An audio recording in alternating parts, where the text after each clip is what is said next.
Hi there. In today's interview, I'm going to be speaking to Naomi McGregor. Naomi is a graduate of product design engineering and is the founder of a technology startup named Movetru. Movetru started as a final year dissertation project. So in this interview, I'm going to be speaking to her about how she's been able to turn a final year dissertation project into a multi-award winning company. Hope you enjoy watching. Thank you. So thank you very much, Naomi, for joining me today to share your experience as an engineer as well as a CEO. Could you please tell us a little bit about yourself? Of course. It's an honor to be here today as well. So I am Naomi McGregor. I am the founder and CEO of Movetru, which is a multi-award winning technology startup. And I'm also a recent graduate from Masters in Product Design Engineering at Queens University in Belfast. It's not common for a lot of recent graduates to be founders. So I think your journey and that experience is quite unique, and about what inspired you to start Movetru. So for my Masters in Product Design Engineering, we had the opportunity to put forward our own idea. So I went to one of the lecturers I had had, and he'd acted as the project lead for a lot of my work throughout university. And I said, I think I have an idea. And he allowed me to take this crazy, really small concept and put it forward as a dissertation project, and it got approved. So in September 2019, I said there has to be a better way to recover from injuries, because for myself, I was doing ballet from 4, teaching at 13, and at 14, I injured myself. And it took 3 years and 8 specialists to diagnose the issue, let alone recover. And this is where I thought, okay, can we analyze it faster? Can we recover faster? And put forward this very vague title, did it for my dissertation, graduated in July 2020. And then I gave myself 1 month to find a way to cover my salary or take my grad job. And if I took my grad job, I'd be walking away. So I really wanted to find this salary. And then I got that through Invest Northern Ireland and went full time for the business. And it's just been an incredible journey since then. Wow, that's quite fascinating.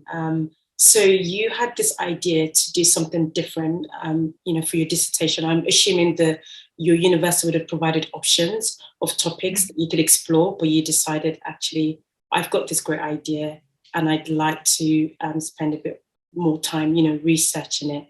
And that must have taken quite a bit of boldness for you to approach your lecturer to get that approval. Was there was it an easy, yes, go ahead, do it? You can, look at your own project for your dissertation.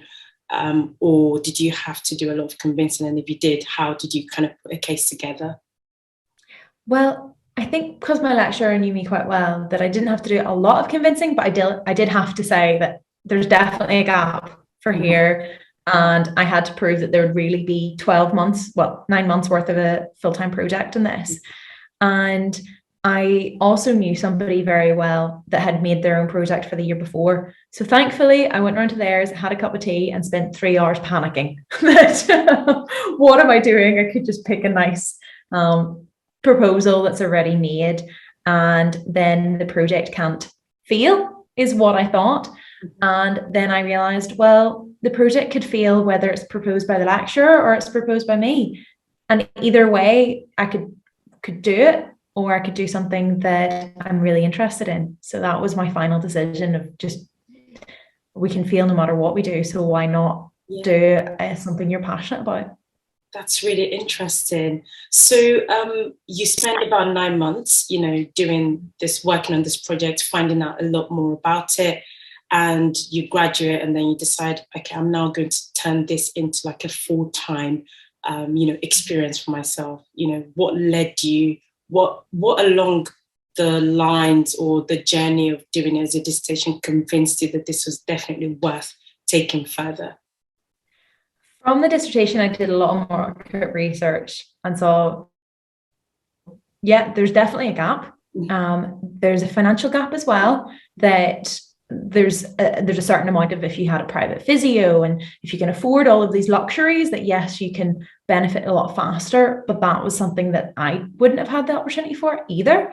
And then doing that, I entered a couple of university competitions. And that was when I started getting traction. The first one I didn't get through. I was really angry. And it was my little bit of annoyance that I knew, okay, I actually really am passionate about this. I know I'm confident in this, which is why I need to apply for another one. And then I started applying for a couple and became a finalist and won the Queens University Dragon's Den Award. And that was when I started to get a bit of confidence to say, okay, people understand it, people see the need.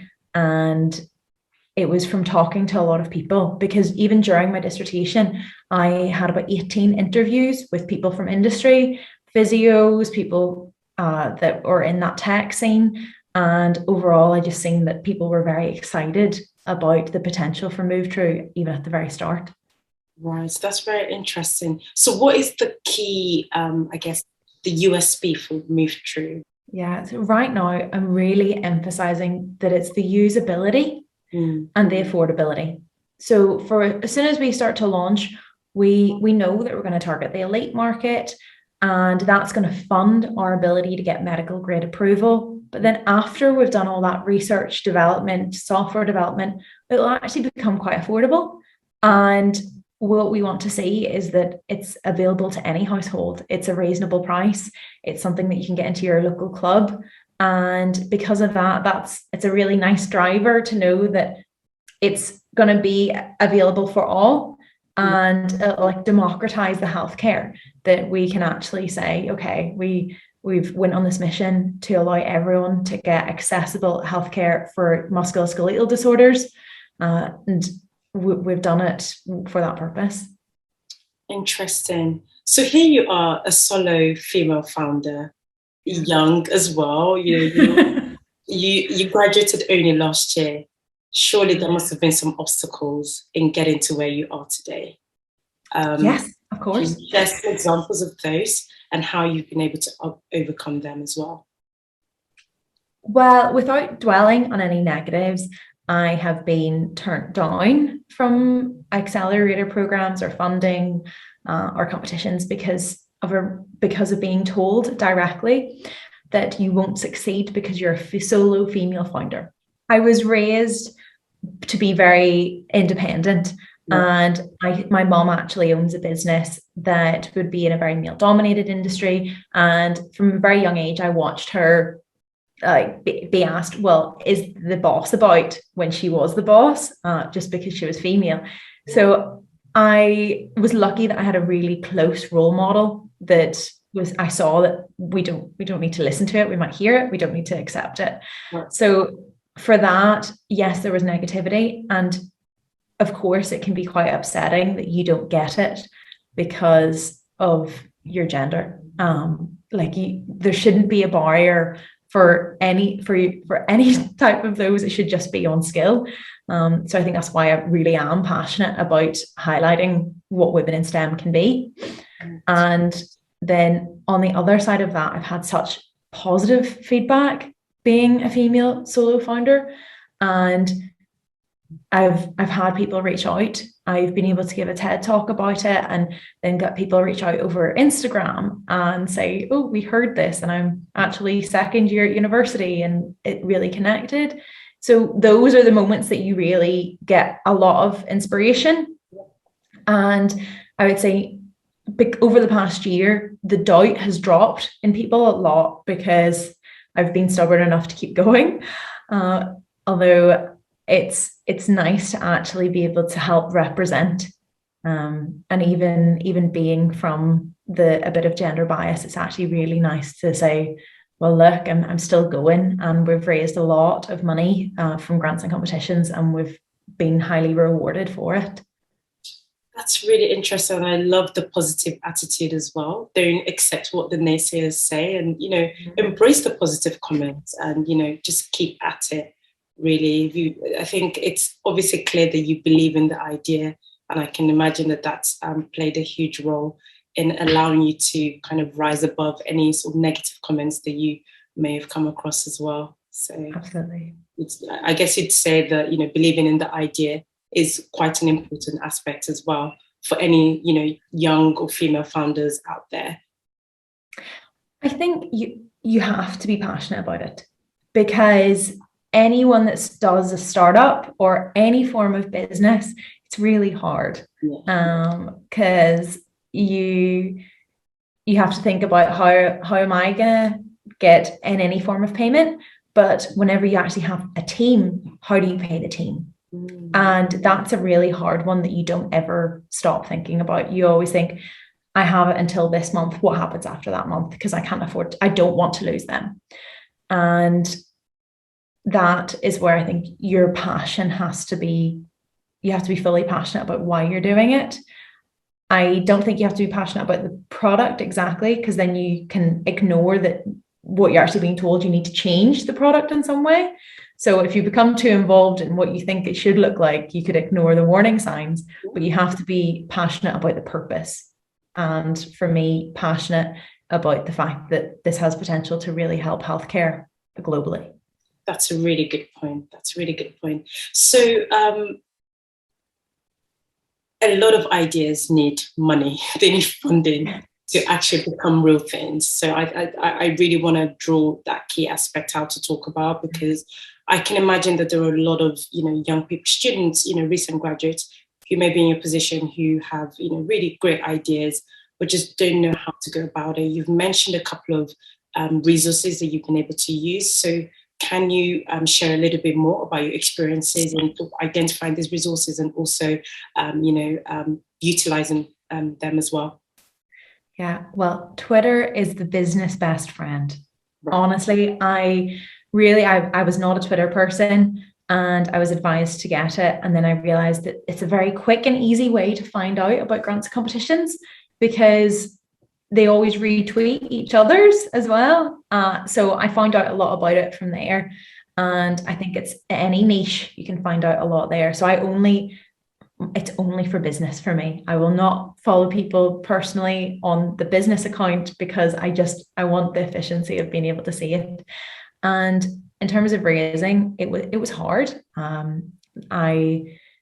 Last July was the first time we got money, and we went from, I was graduating and had nothing, to the same week getting 2 different grants, so getting £14,000, and then 2 months later getting my salary, which was and so adding up to almost £30,000 of raise, and it was quite a big change. Yeah. And then they come in little pockets, and before Christmas we were doing well, and then in March I realized, oh, we have no money. I don't know what we're going to do. And then again, within one night, we were able to get 2 different grants that added up to £60,000.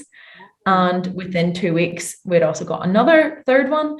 So that was the real point of going, oh my goodness, I have these amazing people. I can't afford to lose them.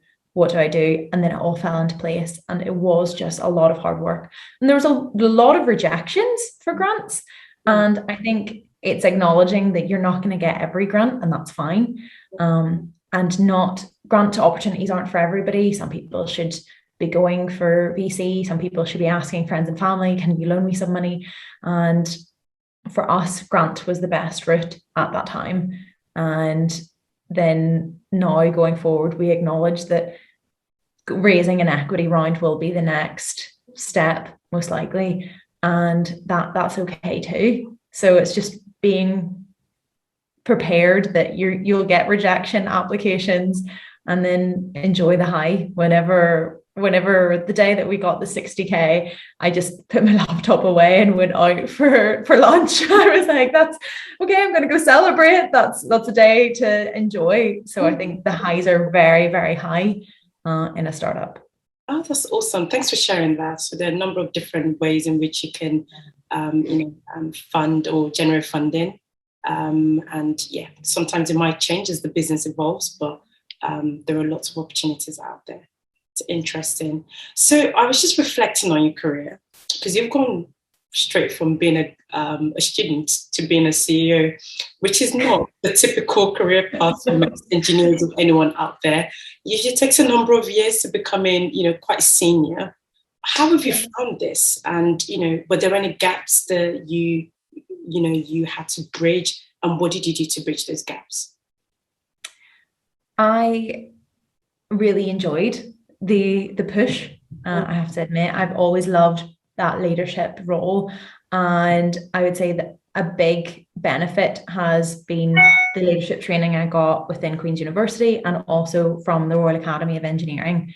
Right. So they were really supportive to help that initial step. Yeah. And also being from a family of entrepreneurs, you see what VAT means. You get to learn a lot of the business, which was a benefit, but it shouldn't hold anybody back if they don't have it. Yeah. And then for me to do that, I've definitely reached out to a lot of people. I've had a lot of virtual coffees with people, and I've said, I would really love to chat to you about this point in your career. I want to know more. And people are very forthcoming, and if you want to learn and you show them you're really passionate about what you're doing, you just don't have all the answers, people are really welcoming. So I would say I have had, everything I've done has been with COVID. So I've had very few in-person meetings since starting my business. And everything from that has meant that I've been able to connect with people across the world. And I think that's going to stay, that we'll be able to find a connection to somebody in America, and you don't need to fly anymore. You can chat to them and they are willing to help. So I think it's important that you have your ask. You need to be really direct with some people of why do you want their time, because people are busy. And some of them will just say, unless you know a lot about me, I'm not going to do it. But it's really worth the research and the time, because I've learned from people. And I would say that that's been so invaluable for personal development and also the business, because without speaking to a lot of different people, I would not have been able to be in this position right now. That's a really interesting point. And I love the fact that you've emphasized people, utilizing people to gain more knowledge and, experience. So going back to obviously the theme of InSTEM is showcasing the wide ranging opportunities the engineers, scientists, technologists get to experience. So you are, primarily an engineer. That's what you studied at university. How has that contributed to you being, a founder? What skills have you been able to lend into your Movetru journey, for example? Well, my engineering degree was essential. And that really, I have to say, I loved my degree. I still go back to Queen's to promote it. I am such a heavy advocate for the degree in every way. And I really was close to not doing engineering. So that's why, to me, being a STEM ambassador is so important, because it was the day my A-level results came out that I found out I was going to study economics, that I said, oh, I don't want to do that.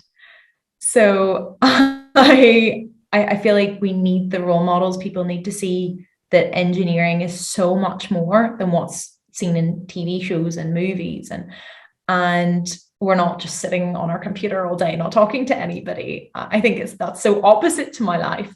And I was told throughout high school, it doesn't suit you because you like to talk to people too much. And my role as a CEO in an engineering company is to talk to people a lot.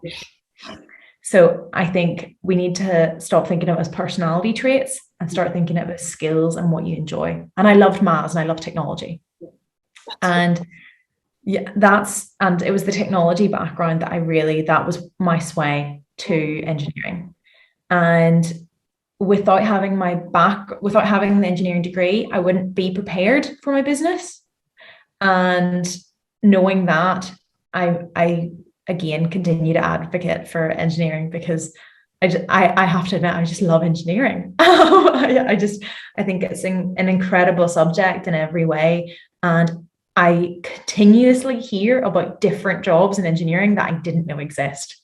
So I think even being in the industry, you're constantly finding out about new ways that you can be in the industry, which I think is really exciting. Yeah.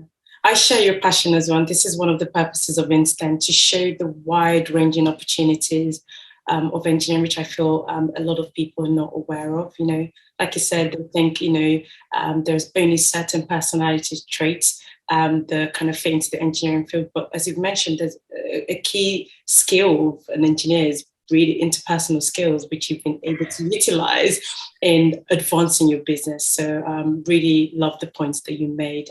I think that's really interesting.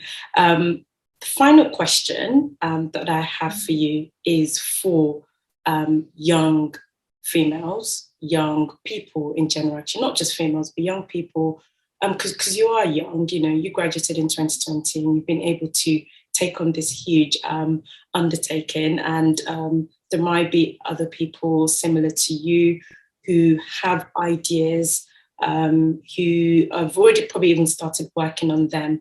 What would you say to them to basically continue to pursue their dream and their idea? What piece of advice would you give to them? Go speak to somebody about it. Honestly, if you're still at university, the university has so much support. I think that on most of the universities I know, and it's really underutilized. So push for that. And otherwise, one of the big reasons I sat down with one of my friends for coffee, said, this is my crazy idea that I'm doing. And they said, well, that could change everything. Do it. And it was just speaking to people. So go speak to somebody. And if it doesn't succeed, you'll learn so much. So it's worth the risk. That's really great advice. I like that. And for people who might be finding out about Movetru for the first time and want to join the journey, you know, they want to see how you get on, what are the best platforms to find out more about Movetru? So we're active on Twitter, so Movetru on a handle on Twitter, or my personal Twitter account is just Naomi_McGregor, and we have LinkedIn as well. And then I try to actually put up my personal journey on Instagram. So my stories are generally about my startup and all the crazy things I do in between. So I would say between all of those, it's either Naomi_McGregor or at Movetru. That's awesome. I know you must have an incredibly hectic schedule, but you're open to taking questions from anyone that may maybe follow you on these platforms, or is there a better way to contact you? You know, yes is the answer. Social media is the best way to contact me. Emails there's so many about work that I try to keep them separate, just so that it's a wee bit of like spice with the side. Okay, awesome. Thank you very much for that, Naomi. I wish you all the best with Movetru. I think what you're doing is absolutely incredible as well as inspiring. And I hope that by listening to this interview, many people are encouraged to, you know, pursue their ideas and pursue their dreams as well. So thank you very much for coming to Instant to speak to us.